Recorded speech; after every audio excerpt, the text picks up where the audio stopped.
The mahogany of the courtroom felt heavy, oppressive. The scent of old paper and stale coffee hung in the air, a stark contrast to the crisp, modern lines of my Silicon Valley office. I adjusted the collar of my crisp white blouse, feeling the cool silk against my skin. My heart pounded a steady rhythm against my ribs. "Are you all right, Olivia?"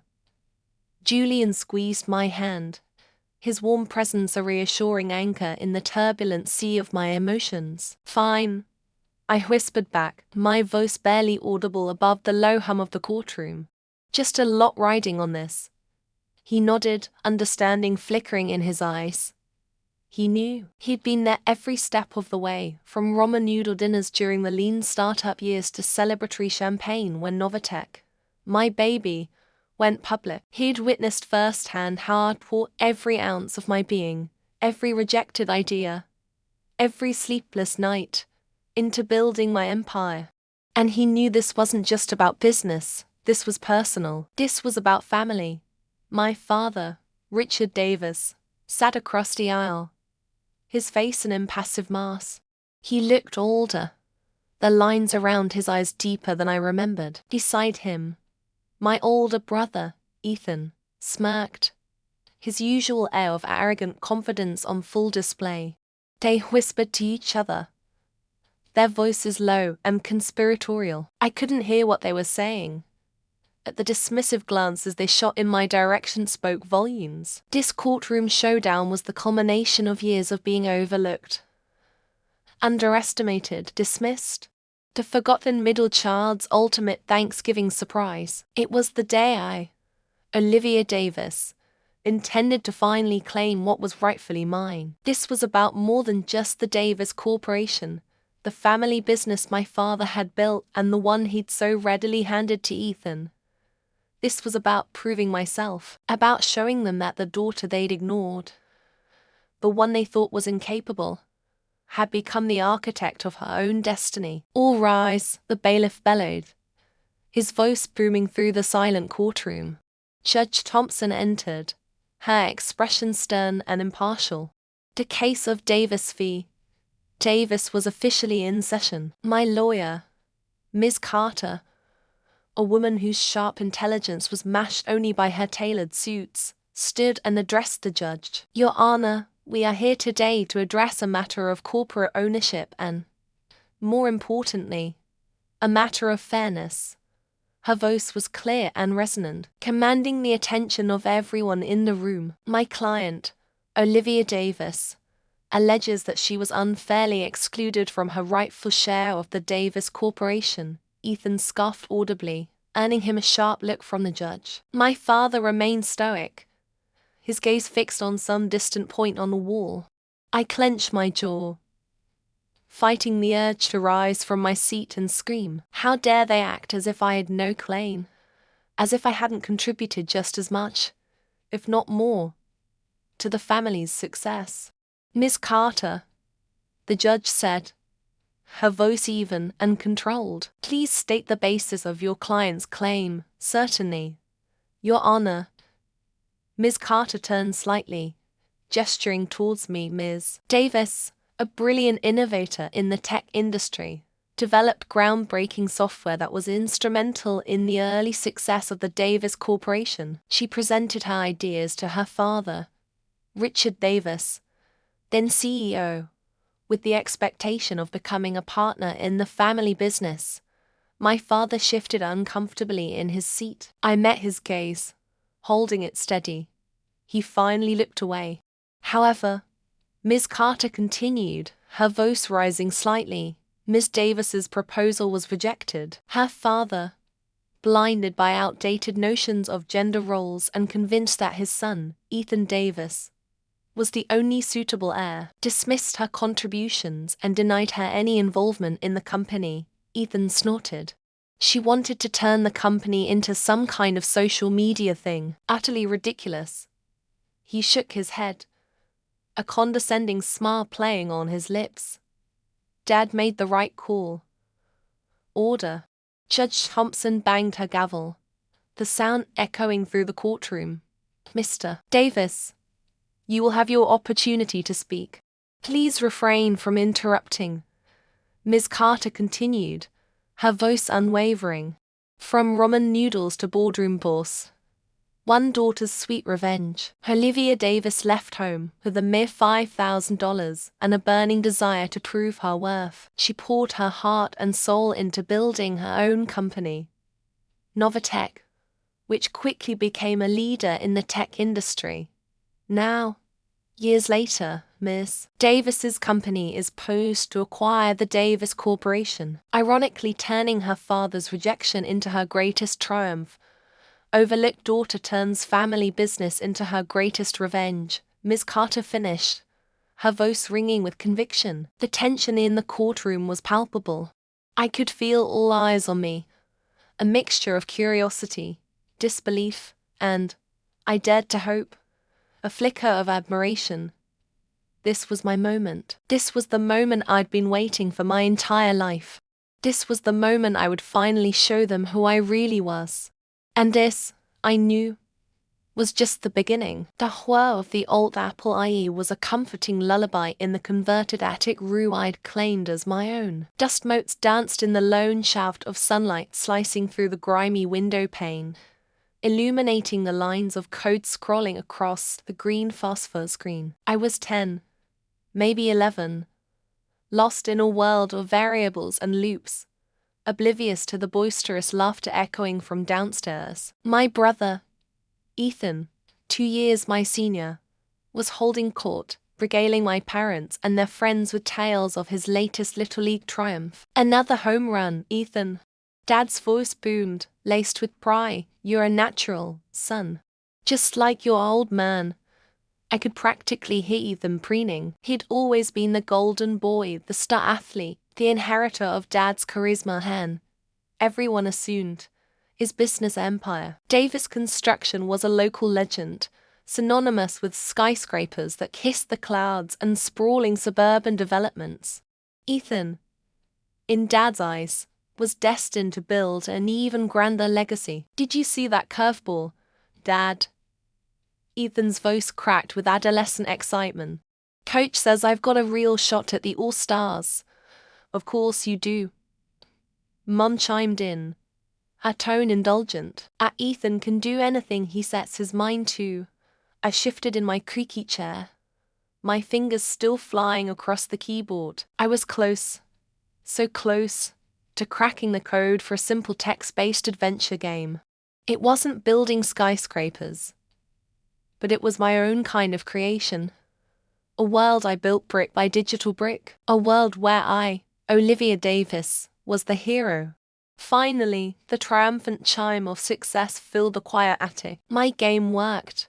A pixelated dragon roared across the screen, vanquished by my equally pixelated knight. A thrill, electric and pure, coursed through me. I wanted to share this, to bask in even a sliver of the praise Ethan received so readily. Bounding down the creaky attic stairs, I burst into the living room, my heart pounding with excitement. The room fell silent. All eyes turned to me, their expressions ranging from mild annoyance to outright bewilderment. Dad, look, I exclaimed, gesturing towards the forgotten apple IE in the corner. I made a game. Dad's smile faltered. He glanced at his watch, a subtle dismissal that felt like a punch to the gut. That's nice, Olivia, he said, his tone flat.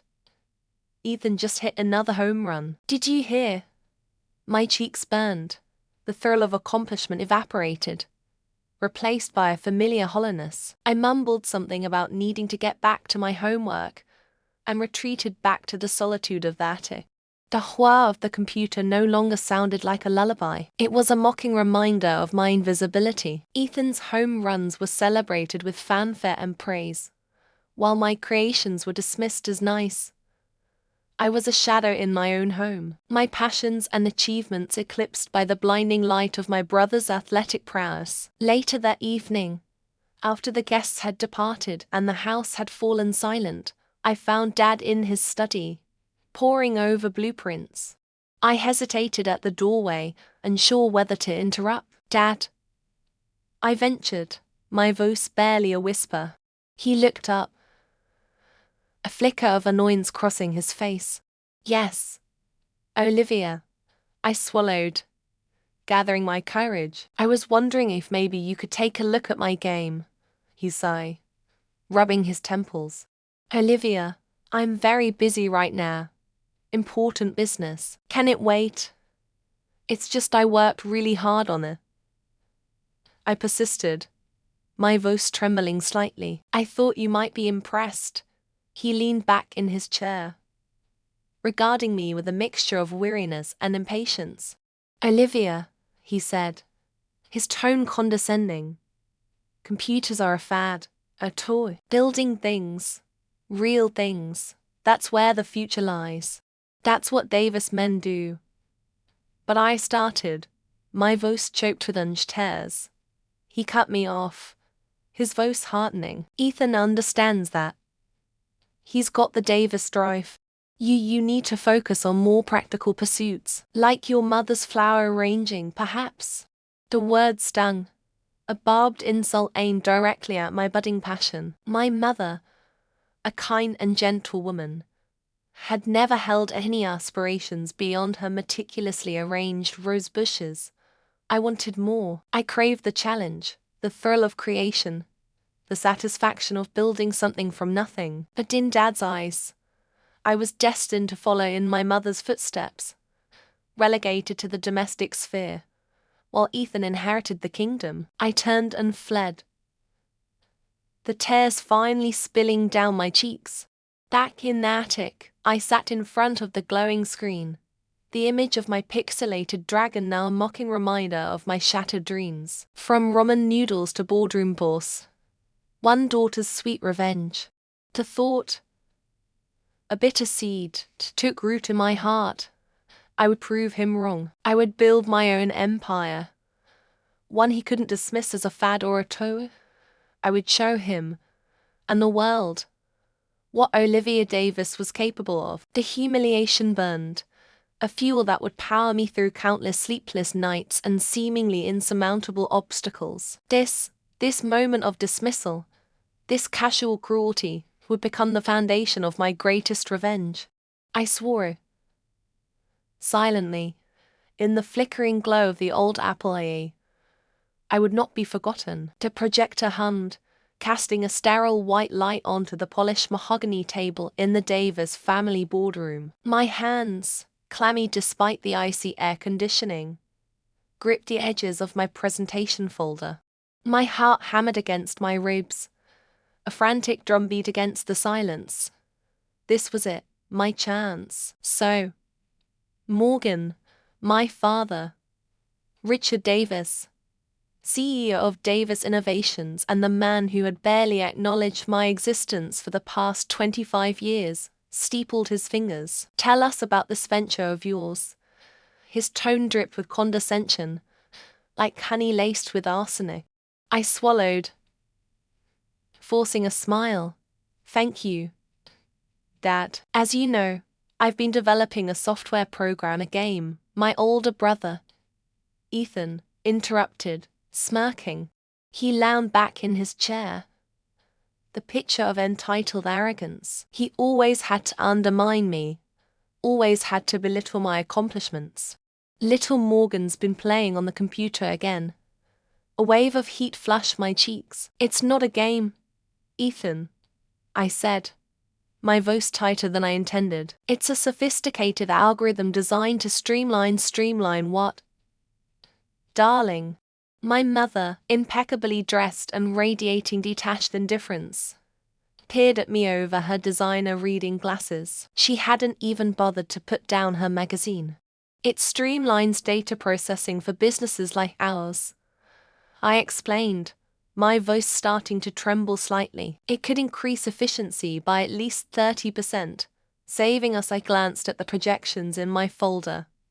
Potentially millions in the long run. My father chuckled, a low, dismissive sound that echoed in the cavernous room. The other board members, all older men who had known me since I was a child, shifted uncomfortably in their seats. They knew how he treated me. They had witnessed it for years. this was just another performance for their benefit. Millions, you say? He said, raising an eyebrow. From a little program Morgan cooked up in her spare time.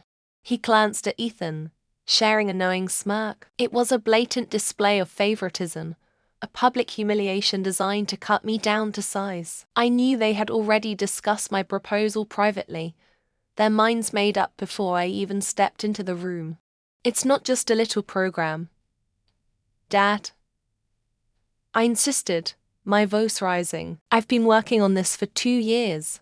I have data, projections, market analysis. He held up a hand, silencing me. Morgan, darling, he said, his voice dripping with false affection, the kind reserved for public appearances. We appreciate your enthusiasm. But Davis Innovations deals with serious business, not child's play. My stomach twisted.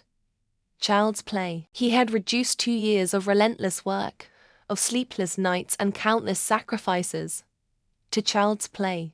But the projections, I began, desperately trying to salvage the situation. The projections are optimistic, shall we say? Ethan interjected, his smug grin widening. Perhaps a little too optimistic for someone with limited experience. I glared at him, my hands clenched into fists. I wanted to scream, to throw my meticulously prepared presentation across the room, to tell them all exactly what I thought of their condescending attitudes and their blatant disregard for my hard work. But I held back, biting my lip until I tasted blood. Morgan, my father said, his voice hardening, we appreciate your initiative, but we're not interested. Davis Innovations has no need for gains. He dismissed me with a wave of his hand, as if I were a pesky fly buzzing around his head. The board members averted their gazes, avoiding eye contact. I felt the burning shame crawl up my neck, staining my cheeks crimson. You understand, I stammered, gathering my things. My hands trembled as I fumbled with the projector remote. The whirring of the machine seemed to mock my failure. Don't worry, darling, my mother said, her voice laced with a hint of amusement. Perhaps you can find Alice demanding line of work. She returned to her magazine, dismissing me as if I were nothing more than a minor inconvenience. I walked out of the boardroom, my head held high, my vision blurred with tears. Humiliation burned in my throat, choking me. From ramen noodles to boardroom boss, one daughter's sweet revenge would be mine. I vowed in that moment, as I walked out of that room and out of their lives, that I would prove them wrong. I would build my own empire. And one day, they would regret the day they dismissed me as nothing more than a child playing games. This humiliation fueled a tech empire, ending in a Thanksgiving takeover. I wouldn't just succeed, I would surpass them. And they would pay for their arrogance.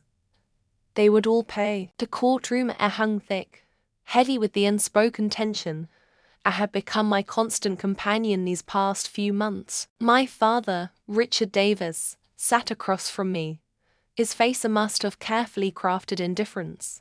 He looked older, a little more worn down, but the steely glint in his eyes hadn't faded. Olivia, he said, his voice a low rumble that barely carried across the space between us. This charade has gone on long enough. Charade? I asked, my voice calm, though my heart hammered against my ribs. I assure you, Father, this is entirely real. I adjusted the microphone in front of me, the small rustle amplifying in the sudden silence of the room. My lawyer, Ms. Chen, gave me a reassuring nod. This whole thing, the lawsuit, the hushed whispers in the courtroom, it was all so surreal. From ramen noodles to boardroom boss, one daughter's sweet revenge. The phrase echoed in my mind, a mantra I'd repeated countless times during the long nights building Everest Holdings, the company that would become my instrument of revenge. You think you can just waltz back in here after all these years, he continued, and claim what is rightfully mine. He gestured around the courtroom, as if the polished wood and plush seating were testaments to his ownership of the world. This company, Davis Industries, is my legacy. Legacy, I repeated, the word tasting bitter on my tongue. A legacy built on the backs of others, on the sacrifices of a daughter he'd chosen to ignore. A legacy you built while conveniently forgetting certain contributions. I don't know what you're talking about, he said, his voice tight. He shifted in his seat, the movement almost imperceptible. But I caught it. A flicker of summer thinginess. Could it be? Was the impenetrable Richard Davis finally starting to crack? "Oh, I think you do," I countered, my voice gaining strength. My fingers traced the edge of the file in front of me. Inside lay the key, the evidence that would shatter his carefully constructed facade. "Remember Project Phoenix, Father?" His jaw clenched. "That was years ago. A failed project, ancient history. A failed project you conveniently erased from company records," I corrected. "A project I conceived, designed, and coded when I was barely 18. A project you then presented as your own, claiming all the credit and subsequently burying any mention of my involvement." The courtroom held its breath. I could feel the weight of every gaze, the hushed anticipation hanging in the air. This was it. The moment I'd been waiting for, working towards, for years. "That's absurd," he scoffed. But his voice lacked its usual conviction. "You have no proof, don't I?" I asked, a small smile playing on my lips. I glanced at Ms. Chen, who nodded again, this time with a hint of a smile of her own. "I believe Exhibit A might refresh your memory." Miss Chen stepped forward, placing a thick binder onto the evidence table. It contained printouts of the original Project Phoenix code, time-stamped and clearly bearing my digital signature. There were emails, too, between my father and a colleague, discussing how to best erase my name from the project and present it as his own. Reading those emails, reliving the sting of that betrayal, had been a fresh wound, but it also fueled my resolve. The courtroom buzzed with quiet murmurs. Richard Davis sat frozen, his face pale. He stared at the binder as if it contained a venomous snake, ready to strike.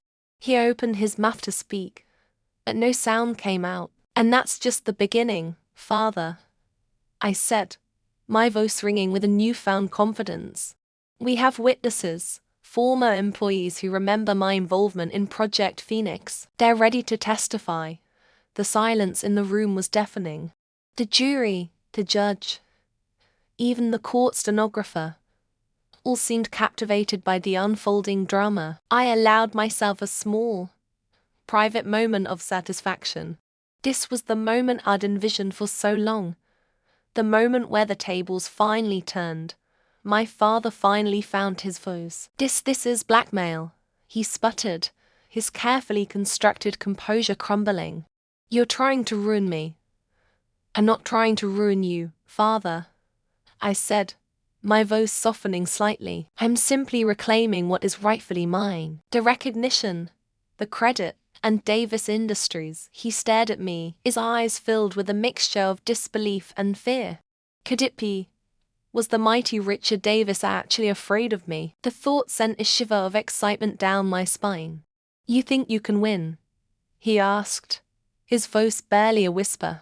"I know I can," I replied, meeting his gaze without flinching. "Because unlike you, Father, I've built my success on hard work and innovation, not on lies and stolen ideas." The judge cleared his throat, breaking the tense silence. "Mr. Davis," he said, his voice stern, "do you have any response to this evidence?" My father opened his mouth, then closed it again. He looked around the courtroom, his gaze darting from face to face, as if searching for a lifeline, an escape route. There was none. He was trapped, cornered by his own eyes. "I need a recess," he stammered finally, his voice weak and uncertain. The judge nodded curtly. Recess granted, as the gavel banged, signaling the temporary break. A wave of exhaustion washed over me, but beneath the fatigue, A sense of triumph began to bloom. I had him. I finally had him where I wanted him. The game wasn't over yet, but I knew, with a certainty that settled deep in my bones, that I was about to win. This wasn't just about revenge anymore. This was about justice. This was about reclaiming my legacy. And I wouldn't stop until I had it all. The gavel slammed down, echoing in the hushed courtroom. Judge Thompson's voice, sharp and clear, cut through the tension. All rise. I stood, my legs trembling slightly, the weight of years of resentment and ambition finally lifting. This was it. The culmination of everything. My heart hammered against my ribs. I could practically hear it in my ears. Julian squeezed my hand. It's almost over. Leave. I know, I whispered, barely audible. My gaze drifted towards my family. My father, Richard Davis, his face etched with a mixture of disbelief and anger. My older brother, Ethan, radiating smug confidence that seemed to melt away with every word the judge uttered. My mother, ever the silent observer, her expression carefully neutral. They hadn't believed me. None of them. They'd scoffed at my lawsuit, called me greedy, delusional. They thought I was just a bitter, overlooked daughter trying to get a piece of the pie. How wrong they were. This wasn't about the money. Not entirely. This was about proving myself. This was about the years of being ignored, dismissed, and treated as if I was invisible. This was the payoff, from ramen noodles to boardroom boss. One daughter's sweet revenge. In the case of Olivia Davis versus Richard Davis and Adams Software, Judge Thompson began, her voice resonating with authority. The court has reached a verdict. I held my breath, the silence in the courtroom thick enough to cut with a knife. My father's lawyer, a slick man named Mr. Colbell, leaned over and whispered something to him. Richard Davis nodded curtly, his jaw clenched. He still thought he could win. He still thought I was nothing. He had underestimated me. A small, almost imperceptible smile played on my lips. Having carefully considered the evidence presented, Judge Thompson continued, including Ms. Davis's compelling testimony and the documented evidence of her significant contributions to the tech industry through her company, Nova Solutions. The court finds in favor of the plaintiff, Olivia Davis. A gasp rippled through the courtroom. Ethan's jaw dropped.